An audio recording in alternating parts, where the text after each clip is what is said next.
Lo primero que noté fue el sonido, un pitido lento y constante a mi derecha, cada nota perforando la niebla en mi mente. Luego vino el olor punzante del antiséptico, la sensación seca del oxígeno en mi nariz y un peso pesado en el pecho al intentar respirar profundamente. Abrí los ojos y vi un techo blanco, demasiado brillante, demasiado limpio, y supe de inmediato que no estaba en casa. Una enfermera se inclinó sobre mí. Su voz calmada, pero con un toque de alivio. «Señora Valenzuela». Ya despertó.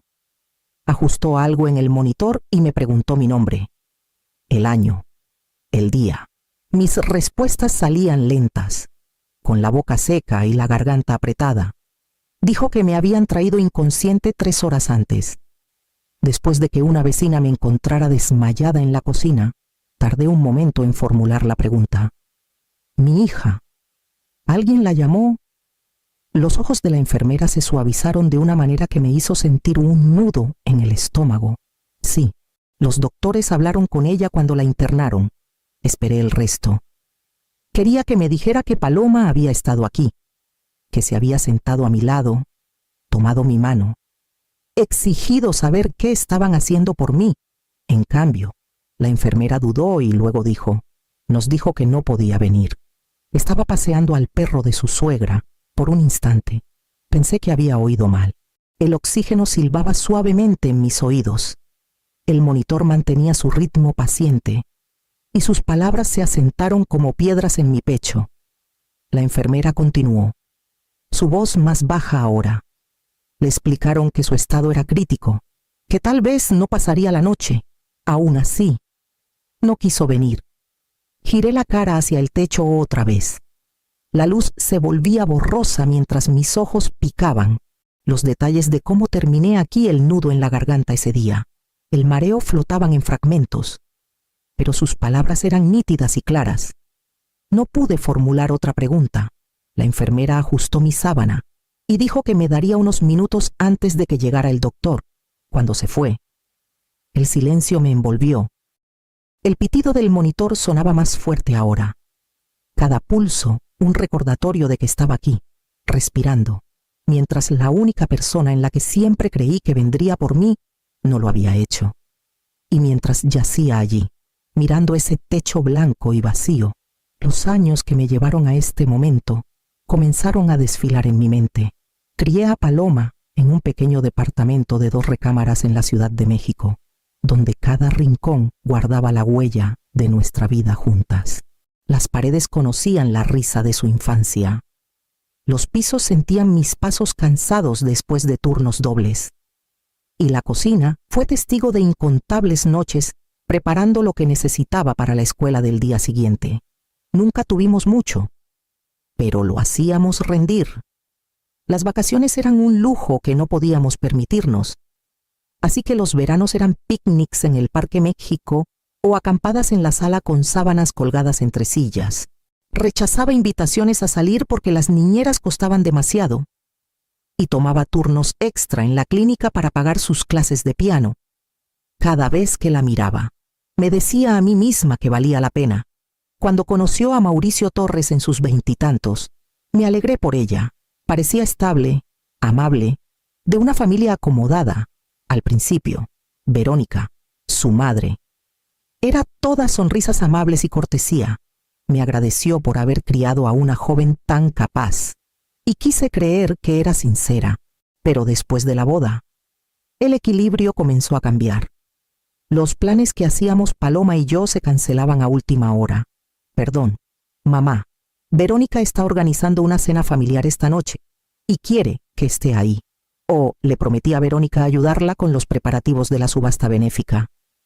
Pasó una vez, luego otra, hasta que se volvió normal las fiestas importantes, como Navidad. De pronto se rotaban más a menudo a la casa de los Torres que a la mía. Incluso mi cumpleaños, que solíamos celebrar con un brunch, se acortó un año porque Verónica llamó diciendo que necesitaba que Paloma pasara por su casa. Me decía a mí misma que era solo la emoción de recién casada, que estaba construyendo su vida, No quería ser la madre que se aferra demasiado. Así que tragué el dolor y le aseguré que todo estaba bien. Pero ahora, sentada en esa cama de hospital, esas pequeñas heridas se sentían más cortantes. Cada cena perdida, cada perdón. Surgió algo, había estado construyendo una verdad que no quise enfrentar. Y luego llegó el perro. Verónica tenía una manera de llenar una habitación sin alzar la voz en las reuniones. Tomaba la mano de Paloma, la guiaba al centro de las conversaciones y la elogiaba como si fuera la joya de la corona de la familia Torres. Yo observaba desde un lado, sonriendo cortésmente mientras Verónica deslizaba comentarios que se me quedaban grabados mucho después de que terminara la fiesta. Araceli es tan independiente, decía con un leve gesto de admiración. No necesita que nadie esté encima de ella. ¿No es maravilloso en la superficie? Sonaba como un cumplido, por debajo. Era un despido sutil, una señal a todos de que estaba bien dejarme sola, que mi presencia no requería la misma atención que la suya. Paloma parecía absorber esas señales sin darse cuenta. Mientras más me tejía Verónica en el fondo, más comenzaba mi hija a tratarme como un personaje secundario en su vida. Las tradiciones que siempre fueron nuestras, como el Día de Muertos, se mudaron a la casa de los Torres porque es más fácil para todos. Las redes sociales se llenaban de fotos de ella y Verónica en almuerzos benéficos, con delantales a juego horneando para las fiestas, posando en el césped impecable de los Torres con frases como «la familia lo es todo» cuando nos veíamos. Las conversaciones a menudo empezaban con actualizaciones sobre Verónica, su jardín, su club de lectura, su último proyecto de voluntariado, y terminaban con Paloma mirando su teléfono para revisar mensajes de su suegra. No era malicia. Si acaso, era algo tan natural para ella que parecía no notar el cambio. Me convencí de que era una fase. Las parejas jóvenes suelen inclinarse más hacia un lado de la familia en los primeros años.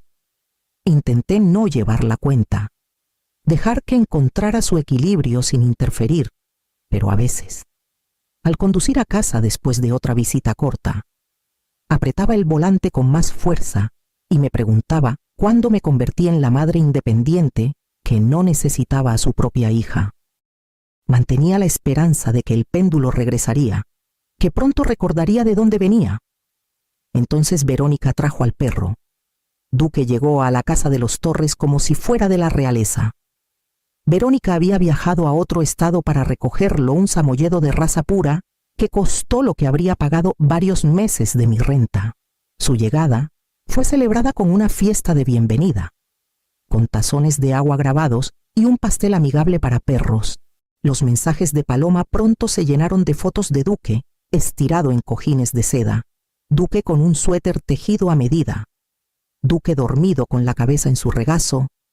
Lo llamaba su bebé peludo, y cuanto más lo decía, más sentía que era un título con el que nunca podría competir. Casi de inmediato, mi tiempo con ella empezó a reducirse. Un café de sábado se convirtió en una rápida parada por comida para llevar, porque Duque no puede quedarse solo más de 2 horas. Una cena de domingo se interrumpió cuando miró su reloj y dijo: «Tengo que regresar». La rutina de dormir de Duque es muy importante para su desarrollo. Una tarde, estaba a medio contar una historia sobre un cambio de personal en la clínica cuando revisó su teléfono y se levantó de un salto. «Me tengo que ir. Duque necesita su paseo vespertino». Eran las 3 de la tarde. Me dio un beso distraído en la mejilla.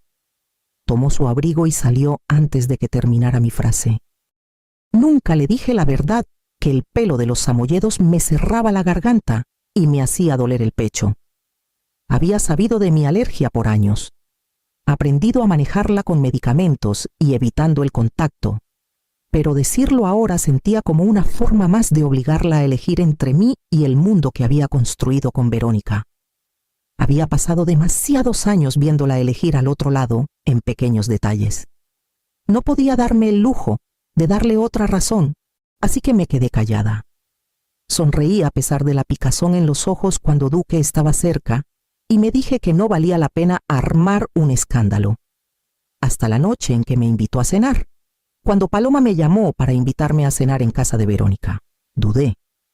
Habían pasado semanas desde que tuvimos algo más que un café apresurado, y la invitación parecía una pequeña rama de olivo. Dijo que Verónica estaba cocinando una verdadera comida familiar y quería que estuviera ahí. Me dije que era una oportunidad para cerrar la brecha que crecía, para recordarle que aún podíamos compartir una mesa sin contar puntos la tarde de la cena. Alineé mis medicamentos para la alergia en la encimera. 2 pastillas antes de salir. Una guardada en mi bolsa para después. Mi condición había estado estable últimamente, y no iba a dejar que una pequeña molestia descarrilara lo que podía ser un paso adelante. Incluso compré un ramo de tulipanes, los favoritos de Verónica, en una florería camino a su casa. La casa de Verónica olía a ajo asado y hierbas frescas cuando entré. El tipo de aroma que normalmente me hacía sentir bienvenida al instante. Duque estaba estirado en la alfombra de la sala. Su pelaje blanco y espeso brillando bajo la luz. Su cola dio un golpe perezoso al verme. Antes de que pudiera decir algo, Verónica salió de la cocina. Todas sonrisas. Araceli, qué bueno que viniste. ¿Y trajiste flores? ¡Qué detalle! Tomó el ramo. Añadiendo, Duque es parte de la familia. ¿Sabes? No podríamos meterlo a una perrera solo por una cena. Asentí, tragándome el cosquilleo que ya empezaba en mi garganta. Claro, dije con ligereza, aunque mis dedos ansiaban alcanzar la bolsa donde guardaba la pastilla extra. Paloma apareció entonces, envolviéndome en un abrazo rápido. ¿Te ves bien? Mamá, vamos, sentémonos. La cena está casi lista. Me acomodé en el sofá, cuidando de mantener algo de distancia con Duque, que se había acercado a olfatear mis zapatos. En minutos, mis ojos comenzaron a lagrimear. La piel de mi cuello picaba, pero me quedé quieta, sonriendo cuando Verónica ofreció vino, escuchando mientras Paloma hablaba de un evento benéfico que estaban organizando juntas. Me dije a mí misma que me enfocara en la conversación, que ignorara el nudo que crecía en mi pecho. Irme temprano solo reforzaría la idea de que era difícil, de que no podía encajar en la vida que Paloma había elegido. Tomé un sorbo de vino, estabilizando mi respiración, y esperé a que sirvieran la cena. Para la tercera mañana después de esa cena, el nudo en mi pecho no había cedido. Me dije que era solo una irritación persistente por el perro, algo que podía superar. Tenía un día lleno en la clínica, y la idea de reportarme enferma me hacía sentir débil. Así que fui, manteniendo mi inhalador cerca, fingiendo que no estaba contando los minutos entre cada respiro, al mediodía. Incluso caminar de mi escritorio a la sala de descanso me dejó mareada. Teresa, mi compañera y amiga, me encontró apoyada en la encimera, intentando estabilizarme. Araceli, te ves fatal. ¿Qué pasa? Estoy bien, dije, forzando una sonrisa. Solo las alergias haciendo de las suyas. No me creyó. No, esto no está bien. Tomó sus llaves. Te llevo a urgencias. Intenté protestar, pero la verdad era que la habitación ya se tambaleaba. Para cuando llegamos a su coche, mi piel se sentía caliente y tirante, y cada respiro era superficial. En el hospital, una enfermera me llevó directo a triaje. Escuché fragmentos de su conversación mientras me conectaban a monitores, palabras como riesgo de anafilaxia y respuesta crítica. Un doctor preguntó si había tenido exposición reciente a alérgenos, y la imagen de Duque cruzó por mi mente. Intentaron contactar a Paloma. Escuché el lado de la enfermera. ¿Su madre está en cuidados intensivos? Sí. Ahora mismo, entiendo. Pero una pausa. Luego, su voz se enfrió. Está ocupada ayudando a su suegra con la cita de peluquería del perro señora. Esto es una situación de vida o muerte. Otra pausa. Anotaré su respuesta. La llamada terminó con un clic suave. La enfermera no me miró a los ojos. Y no pregunté. No necesitaba escuchar el resto. En minutos, me pusieron oxígeno. Una vía con medicamentos goteando en mi brazo. Teresa se quedó a mi lado. murmurando palabras de consuelo mientras el personal se movía rápidamente a nuestro alrededor. Los monitores pitaban con regularidad, pero mi pulso retumbaba en mis oídos. Ya no pensaba en el perro, pensaba en la cena, en las flores que llevé, en cómo me dije que podía manejarlo. Y en algún lugar, bajo todo eso, los primeros destellos de algo más afilado que el dolor comenzaban a tomar forma. Cuando desperté de nuevo, la habitación estaba oscura, el pitido del monitor más suave, casi arrullador, a mi lado. En la silla de visitas estaba la señora Morales, mi vecina del pasillo, con las manos cruzadas sobre un pequeño jarrón de margaritas. «Ya era hora de que abrieras esos ojos», dijo. Su voz cálida. «Pensé en traerte un poco de sol». Intenté sonreír, pero mi garganta aún estaba áspera. «¿Cómo supiste que estaba aquí? Una enfermera me llamó cuando no pudieron contactar a tu familia». Dijo simplemente. «Pensé que no debías estar sola». Una enfermera entró un momento después para revisar mis signos vitales. Miró a la señora Morales, luego a mí, como sopesándose a hablar. «Contactamos a su hija», dijo con suavidad. «Le informaron que estaba en cuidados intensivos. Dijo que no podía venir». No pregunté por qué. Ya sabía la respuesta. Siempre había una razón. Siempre algo o alguien más a quien atender. Recostada allí, sentí los años doblarse sobre sí mismos en mi mente, las fiestas que pasé esperando que llegara, los cumpleaños que acortó, las cenas canceladas a última hora, todas las veces que dije está bien cuando no lo estaba, todas las veces que dejé que mi lugar en su vida se encogiera sin protestar. Una claridad fría se asentó en mi pecho. No podía seguir esperando que me eligiera. No podía seguir fingiendo que los pedazos que me ofrecía eran suficientes. Algo tenía que cambiar. Esa noche, mientras el hospital estaba en silencio y la señora Morales se había ido a casa, miré la libreta en blanco que la enfermera dejó en mi bandeja. Mi mano dudó sobre el bolígrafo por un largo rato. Si alguna vez iba a decirle la verdad, tenía que ser ahora. La carta sería mi último intento y mi primera verdadera frontera. Las primeras palabras fueron las más difíciles.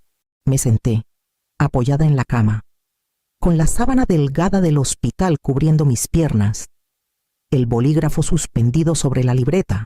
Durante años, había ensayado conversaciones en mi cabeza, súplicas, preguntas, confrontaciones silenciosas que nunca salieron de mis labios, pero esta vez no estaba escribiendo para convencerla, estaba escribiendo para dejar de fingir.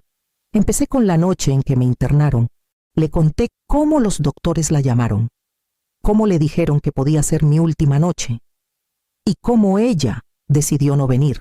Desde ahí, los recuerdos fluyeron en una corriente constante: los cumpleaños abandonados temprano, los planes cancelados por los eventos de Verónica, la manera en que mi presencia se había tratado como opcional mientras las necesidades de su suegra eran urgentes.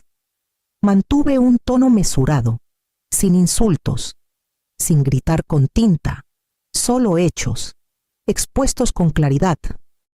Le dije que me estaba apartando, que no podía seguir en una relación donde mis necesidades y mi salud estaban tan abajo en su lista de prioridades.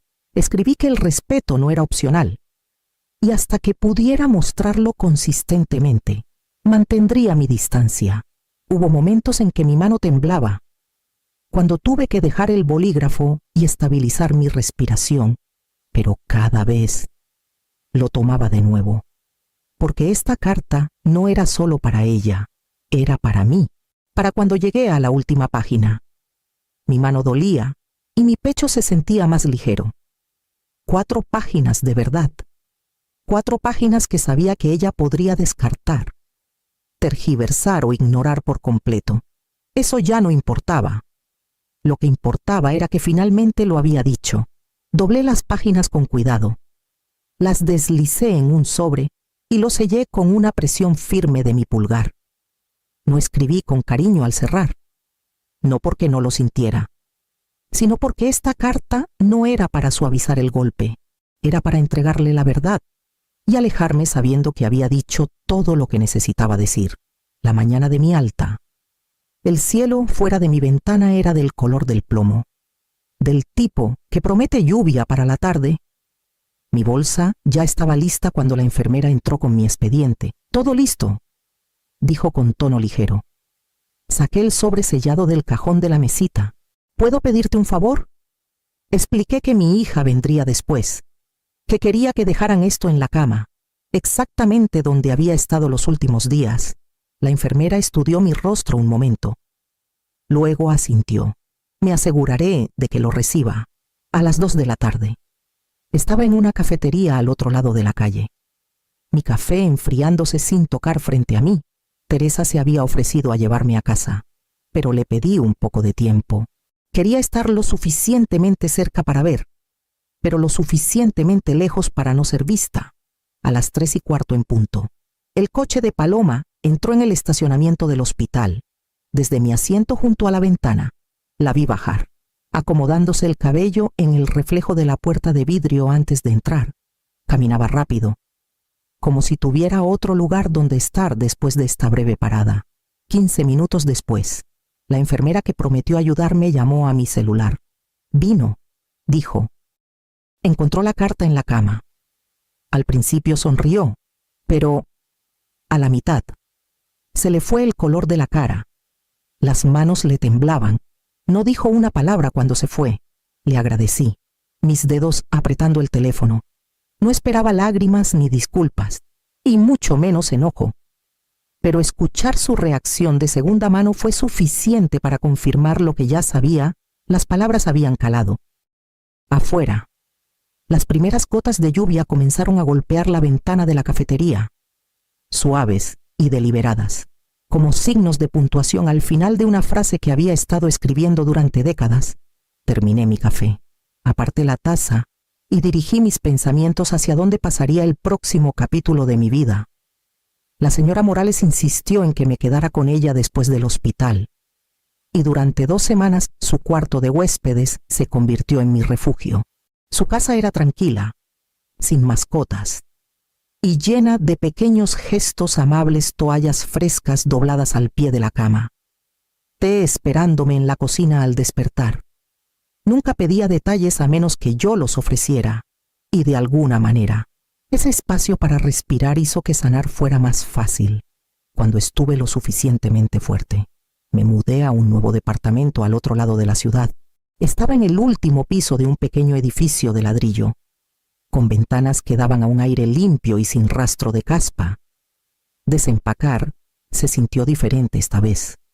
No solo estaba organizando muebles, estaba construyendo una vida que ya no giraba en torno a estar disponible para alguien que no aparecía. Mantuve contacto con Paloma, pero apenas. Un mensaje en las fiestas, una llamada corta de vez en cuando. El anhelo por su aprobación, que una vez dictó cada uno de mis movimientos, comenzó a soltarse. En su lugar llegó algo más firme: aceptación. Nuevas conexiones crecieron de forma natural. Teresa pasaba los viernes con comida para llevar, y la pareja del pasillo me invitó a cenar después de verme batallar con una caja pesada. La señora Morales me llamaba cada domingo, su voz tan cálida como las margaritas que llevó a mi habitación en el hospital. No era la familia perfecta que alguna vez imaginé, pero era real. Eran personas que aparecían sin que se les pidiera, que ofrecían cuidado sin llevar la cuenta, y en algún punto entre las mañanas tranquilas en mi nueva cocina y las risas compartidas sobre cajas de comida para llevar, entendí que la familia no está definida por aquellos con quienes naces, sino por aquellos que eligen quedarse